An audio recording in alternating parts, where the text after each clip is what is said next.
আমরা চলে এসেছি বাংলাদেশের সবচেয়ে ভয়ানক জায়গা ধানমন্ডি থুকু মশা মন্ডিতে। এখানে রয়েছে মশার কারখানা। ওই যে দেখুন, আপনারা কি দেখতে পাচ্ছেন? এখানে রয়েছে হাজার মিলিয়ন মিলিয়ন মশা।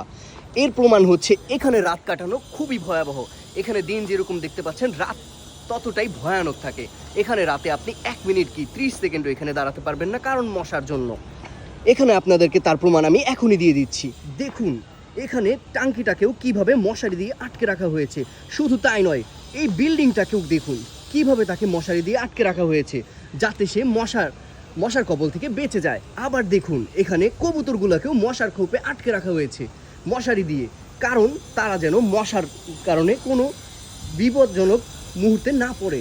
আমরা বুঝতে পারছি না এই ধানমন্ডিতে এই লেক যদি পরিষ্কার না করা হয়, এই ডোবা যদি পরিষ্কার না করা হয়, আগামী প্রজন্মের এই কবুতরগুলো কি বাঁচবে কিনা। আমাদের সাথে এই রহস্য উদ্ঘাটন করতে এবং দেখতে সবাই সাথে থাকুন, পাশে থাকুন, সাবস্ক্রাইব করুন, ফলো করুন, যা ইচ্ছা করুন, কিন্তু কিছু একটা করুন।